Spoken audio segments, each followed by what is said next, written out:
shift diagonal segment. So this is going to be a really hard problem. We have to understand it, and after that we're going to use a grid DP to solve the problem. So we are giving a 2D integer matrix grid of size n times m. So we are giving a grid and the size is n times m, and where each element is either 0, 1, 2.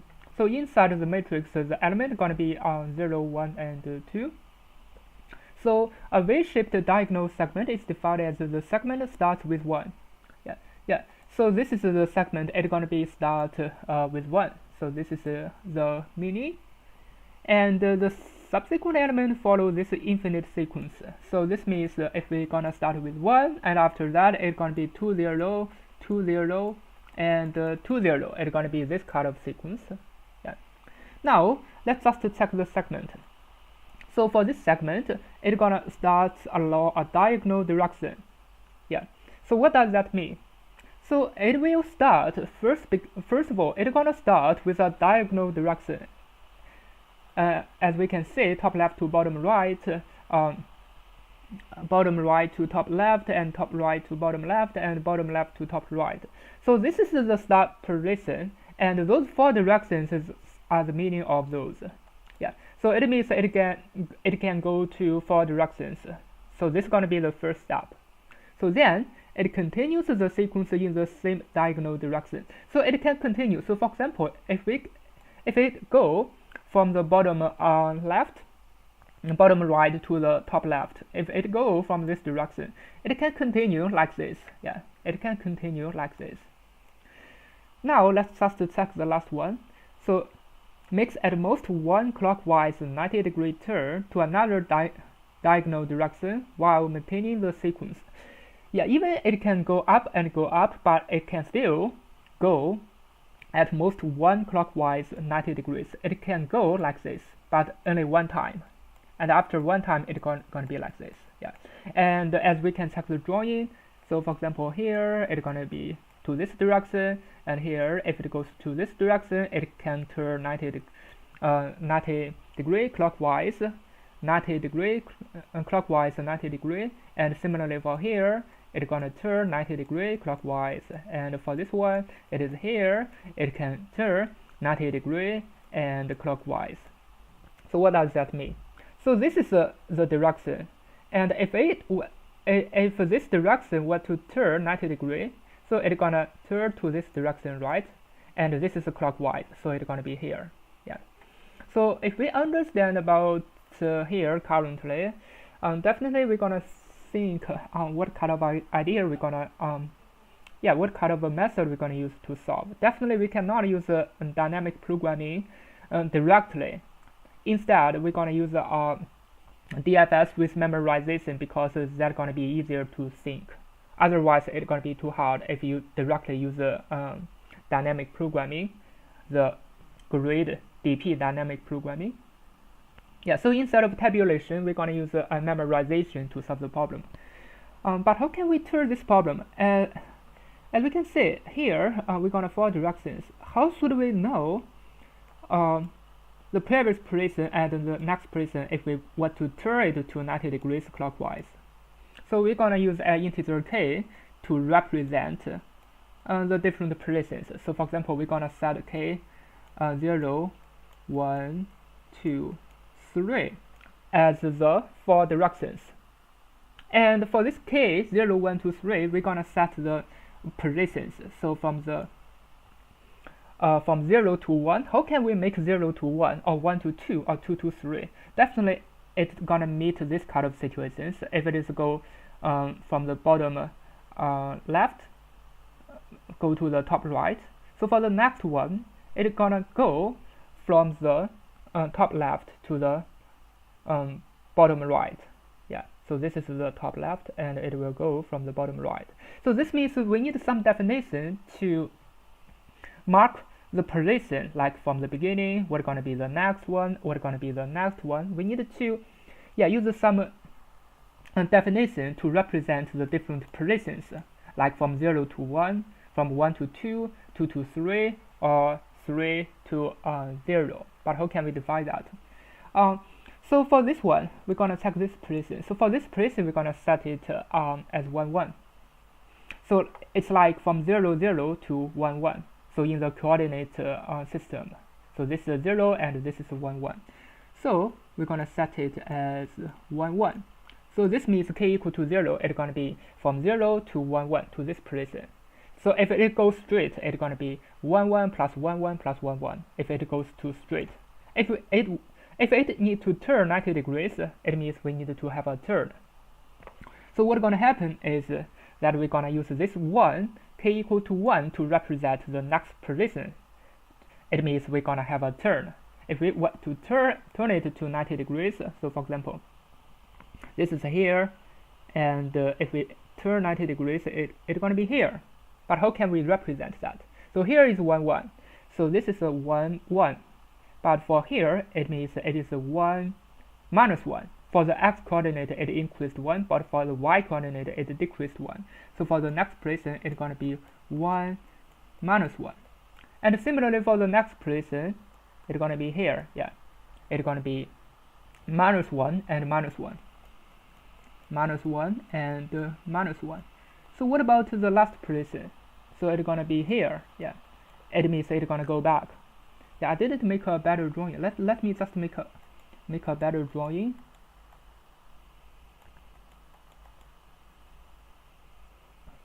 Yeah, so this is a minus 1, and it goes here, and then it goes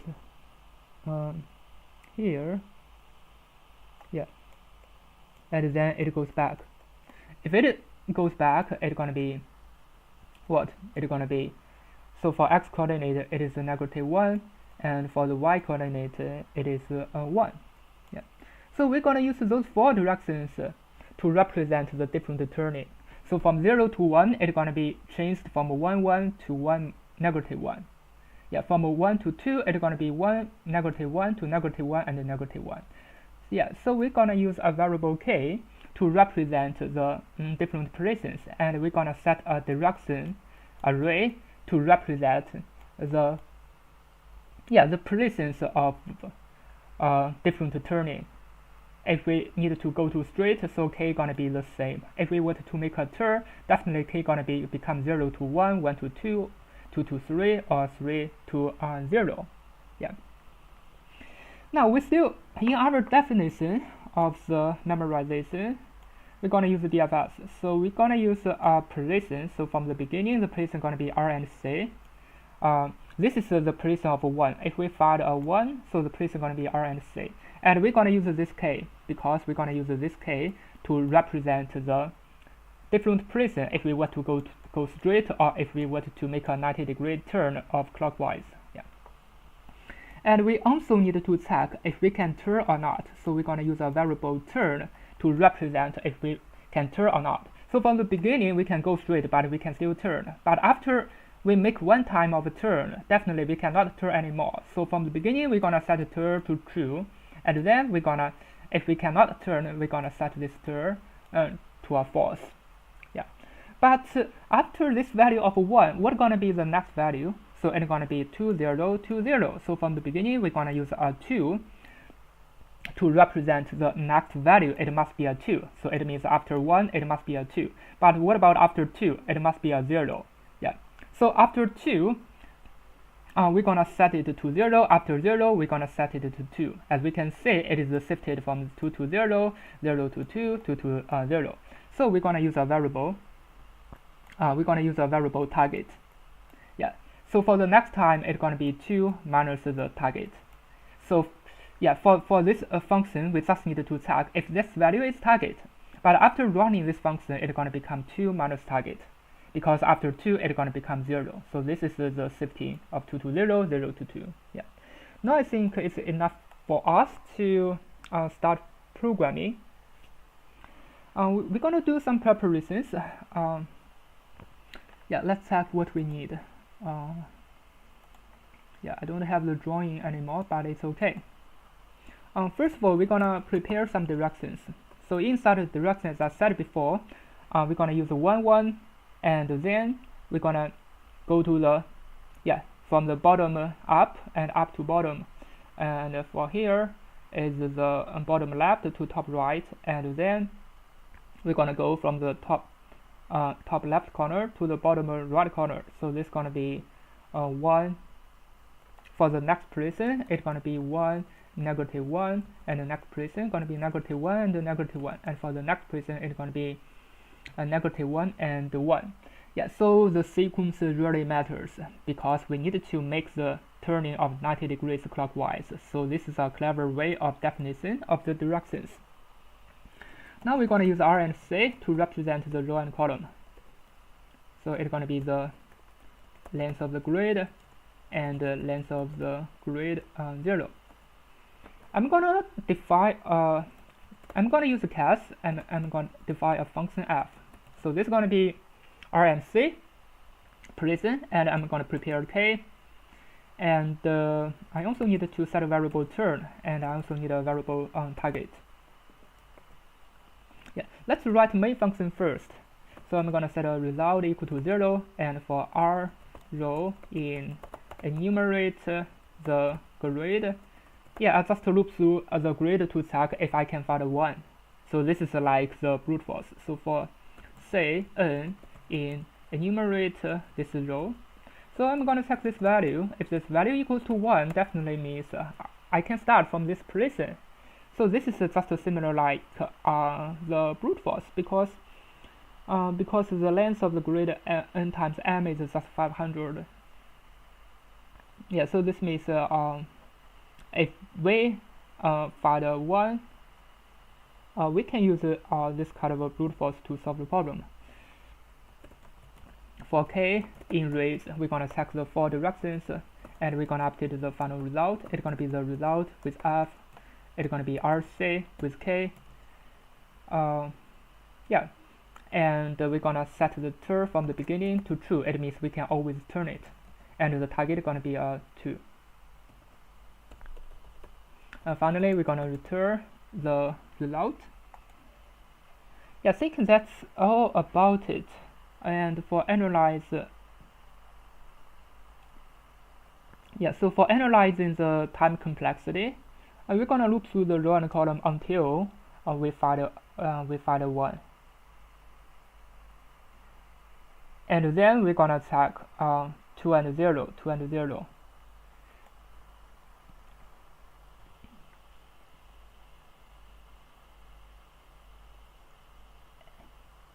And the time complexity, I believe it is R times C times K times 2 times 2.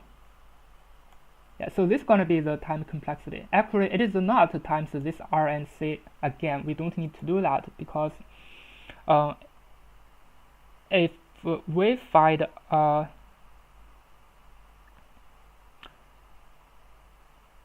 yeah, so inside it can be many ones. Yeah, maybe here is a 1, we need to have a check.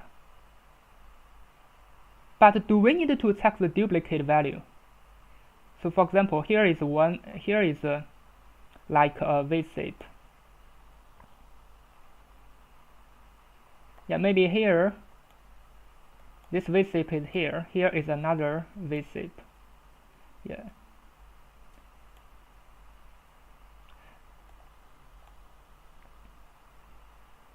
Yeah, but what if all the values is 1? There's no 2 and 0. So definitely the time complexity is m times n. Yeah, because for the DFS we didn't need to check anything. But if there is 1, 2 and 0, if there's 1, 2 and 0, we still need to 0, 2.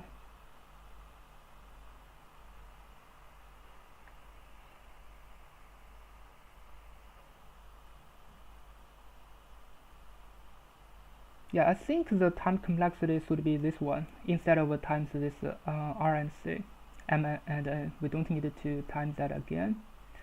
Yeah, but let's just continue to solve the problem. So we're gonna update the row and column. Yeah, we're gonna check the next position, because this is gonna be easier. Yeah, so instead of the starting position, so for example, yeah, instead of the starting position 1, we're gonna prepare the next position, because this is gonna be easier for the following programming. We're gonna update it to R with direction, and we're gonna use this K 0, and here we're gonna use the C plus the direction with K 1. And then we're gonna check the else cases if it is not inside the boundary.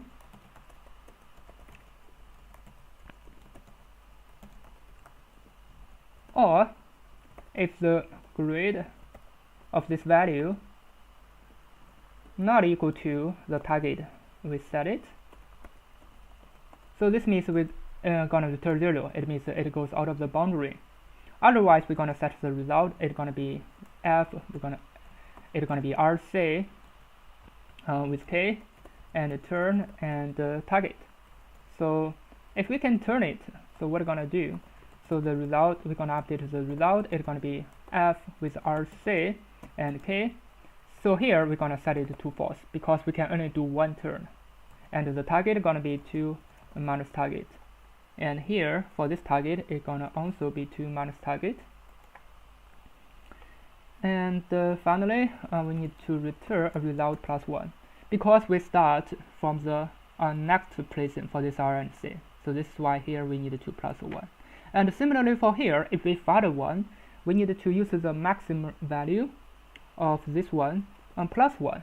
So this is going to be the final result. Yeah, I think that's all about it. Let me just run it. It didn't work.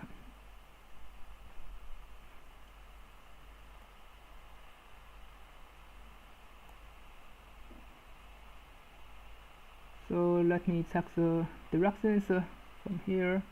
The directions should be okay. And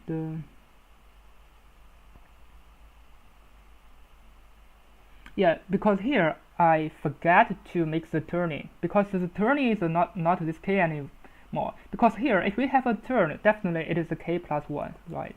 Yeah, it should be K plus 1. Yeah, but here it is not right, because the index goes out of the range. If this index goes out of the range, basically it means we cannot directly use K plus 1. And we need to modular plus 1 modular 4, because we only need to have the index of 0, 1, 2, 3 instead of 4, 5. So we need to modular 4 to control it. Yeah. Now, as you can see, it works. Now let me just submit it to check if it can pass.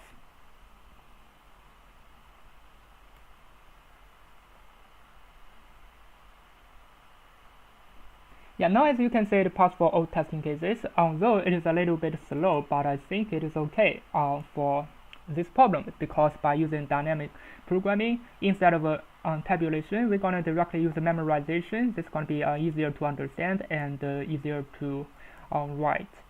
So about the time complexity analysis, I think the time complexity is going to be this one: R times C times K times T times the target. And why we didn't times this R and this C, I think they're going to be the duplicate values. If we check that value, basically it means we don't need to check again. Yeah, let me make another drawing. I don't know whether I can explain it better, but yeah, I will just try to explain a little bit. For example, there's 1, and then we're going to find something like 2, 0. This is what we need. 2, 0. Yeah, this is what we need. 2, 0.